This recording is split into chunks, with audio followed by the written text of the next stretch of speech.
नमस्कार प्रिय चेतना, आप सभी का स्वागत है आज की डिस्कशन में, आज की मीटिंग में। आज मैं आप सभी के साथ एक कहानी शेयर करना चाहता हूँ और वो कहानी है कि हम सबसे अमीर कैसे हो जाएं, हम कैसे अनंत भंडार से भर जाएं, हम कैसे धनवान हो जाएं, माला माल हो जाएं।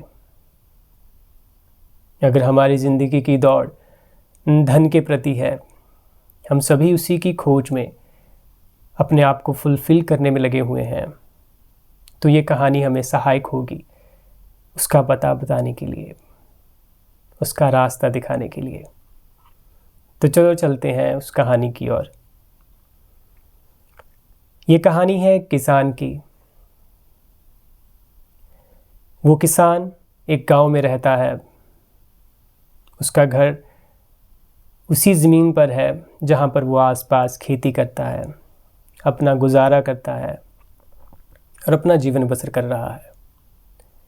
लेकिन उस किसान के मन में एक बेचैनी है जो कि उसे खाए जा रही है। वो खुश नहीं है अपनी वर्तमान स्थिति से और इसकी वजह से वो अपना कभी भी पूरा बेस्ट, अपना पूरा मन जोड़ नहीं पाता अपने काम के प्रति। वो खेती करता है लेकिन वहाँ पूरा नहीं है क्योंकि उसे बेचैनी है, उसे कुछ ख्याल हैं जो बड़े सताए जा रहे हैं। और फिर वो जब रात को सोने जाता है, वही ख्याल, वही प्रबल इच्छाएं उसके सपने में रूप में आती हैं।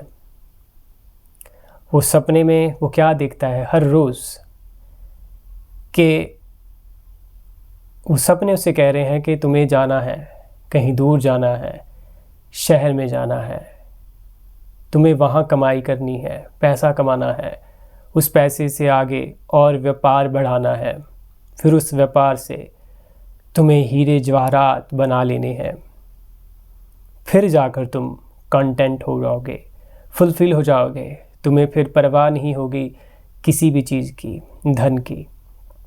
तो ये सपने उसे रोज़ आते हैं क्योंकि उसकी इच्छाएं यही हैं। और जब ये बार बार होने लगता है उसके जीवन में, तो वो परेशान हो जाता है और सोचता है कि हाँ, मुझे अब जाना ही होगा। और फिर वो अपने घर को ताला लगाता है, उस ज़मीन को ऐसे ही छोड़ जाता है और निकल पड़ता है शहर की ओर, काम की खोज में, धनवान होने की खोज में।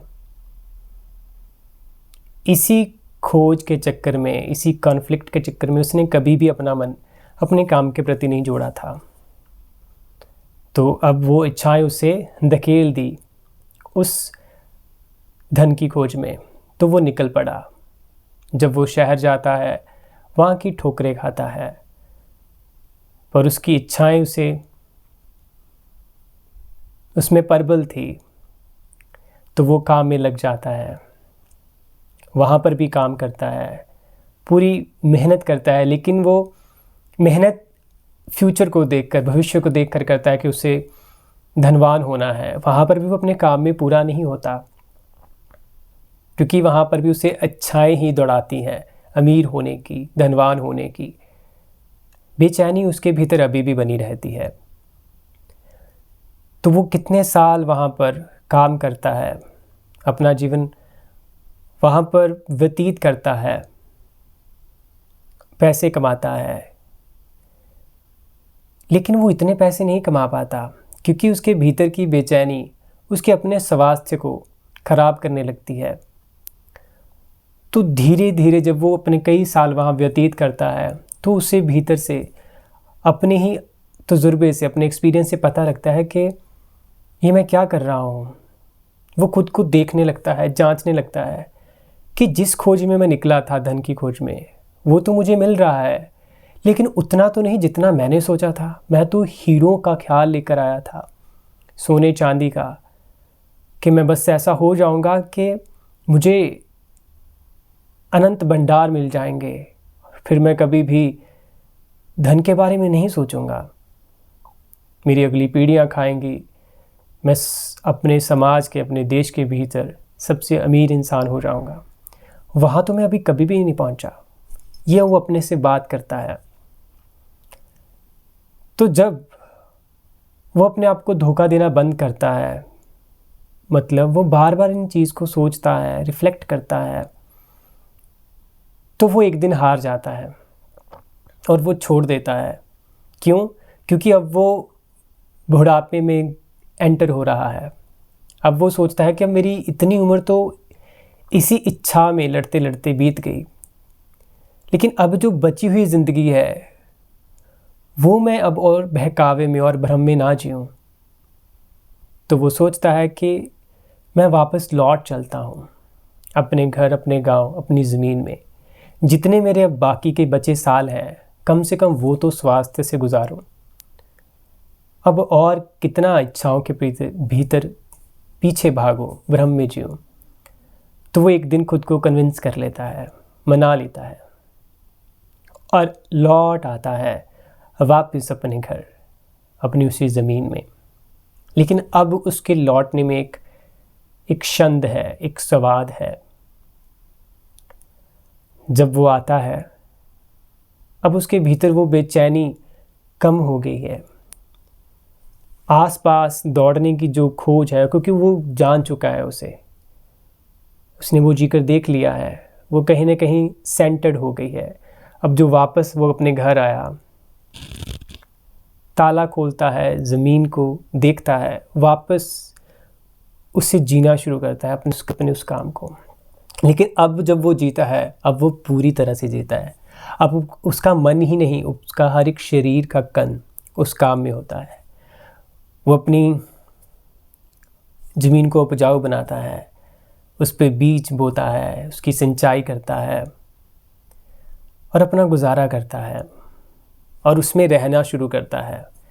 फिर वो धीरे धीरे अपना पेट भरता है, अपने घर के आसपास के लोगों के लिए वो एक अच्छा किसान बनता है, उनको खाना प्रोवाइड करता है, उनको प्रदान करता है। ऐसे वो जब वो अपने उस काम को एंजॉय करने लगता है, अब उसमें जीने लगता है, तो वो क्या देखता है कि अब उसका जो काम है वो बढ़ रहा है। तो वो सिंचाई के लिए कुआं खोदता है अपने काम को बढ़ाने के लिए। अब वो खुश रहने लगता है, उस काम में जीने लगता है। जब वो कुआं खोजता है तो क्या पाता है कि उस खुदाई में करते करते करते उसे हीरों की खान मिल जाती है। और जब उसे अपनी ही उस ज़मीन में, अपनी ही उस धरती में ये खान मिलती है, ये भंडार मिलते हैं, तो वो बहुत खुश होता है।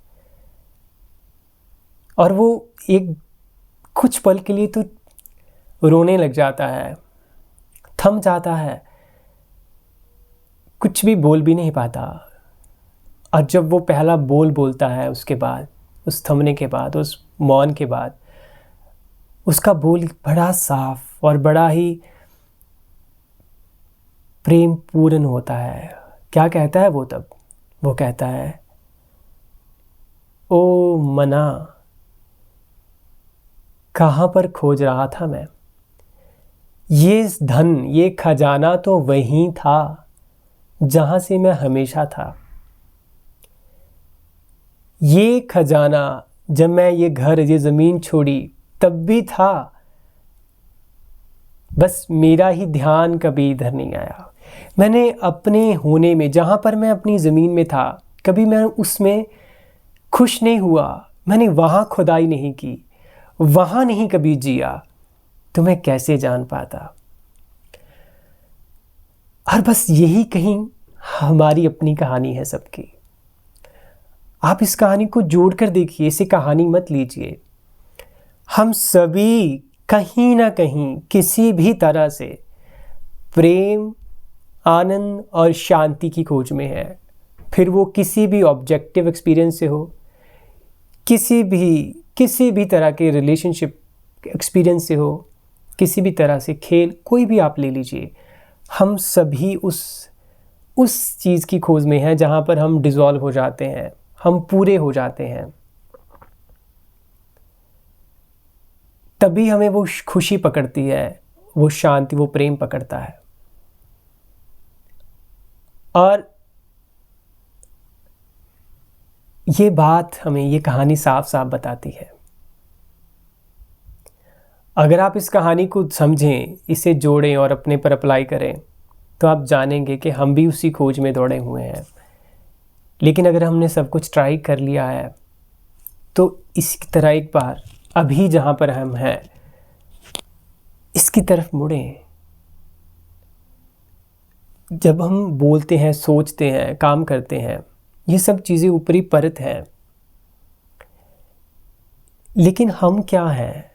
ये जो चेतना है, ये जो मैं बोल रहा हूँ, ये होश, ये जाग जो है, अभी मैं अपनी ही आवाज़ सुन रहा हूँ, ये जो होश है, जो मैं, ये मेरी जो चेतना है, मैं जो चैतन्य हूँ, इसमें ठहरें। यहाँ कुछ पाना नहीं है, बस इसे महसूस करना, इसमें होना कि मेरा होना ही विचारों से पहले जो मैं हूँ, बोलने से पहले जो मैं ये हूँ, ये साइलेंस, सिर्फ होना। यहाँ पर आप डिफाइन नहीं कर सकते इसे, बस ये होना ही। जब आप इसमें ठहरेंगे, इसमें गहरे जाएंगे, ये इसमें ठहरना ही धीरे धीरे अपने आप में गहरा होना है। तो यही प्रेम का भंडार है, यही आनंद का भंडार है, यही शांति का भंडार है। आप सबसे अमीर होते हैं। यकीन मानिए, अगर आपके पास अनंत भंडार भी है, बहुत दौलत भी है, लेकिन अगर आपके पास प्रेम, आनंद और शांति नहीं, तो आप दुनिया के सबसे गरीब आदमी हैं। और अगर आपके पास ये सचमुच ये तीनों चीज़ें हैं, ख्यालों से नहीं, अपनी सत्ता में, ओरिजिनलिटी में, ये अगर ये सचमुच चीज़ें हैं, तो आप सबसे अमीर हैं। और देखा जाए, जिसके पास ये चीज़ें होती हैं, वो बाहर से भी कभी अमीर गरीब नहीं रहता, क्योंकि ये धन ऐसा है जो बटेगा। आप इसे बांटेंगे नहीं, ये बटता है। और बटता कैसे? हमारे कृत्यों से। कृत्य करने ही पड़ते हैं, बल्कि कृत्य होते हैं। कई बार हम ये सोच लेते हैं कि अगर हम इसी के बारे में सोचें तो हम बाहर के काम कैसे करें। बाहर के काम अलग थोड़ी ना है, वो इससे टूटे हुए थोड़ी ना है। जब हम इसे जान लेंगे, अपने वास्तविक प्रेम, आनंद और शांति स्वरूप को जानेंगे, उसमें जिएंगे, तो कृत्य तो होंगे ही होंगे, वो अलग है ही नहीं। तो इस पर ये कॉन्ट्रा सवाल उठ ही नहीं सकता। अगर उठ रहा है तो अभी हमने अपने उस धन को, अपने उस अनमोल रतन को, अपने स्वभाव को नहीं जाना है। बस साफ साफ इतनी सी ही बात है।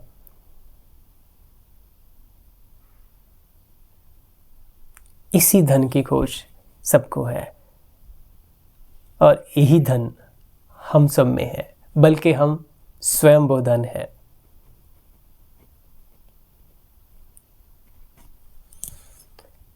आज के लिए बस इतना ही। उम्मीद करता हूँ ये कहानी हम सब के जीवन में कहानी ना होकर जीवन का ढंग हो जाए। नमस्कार।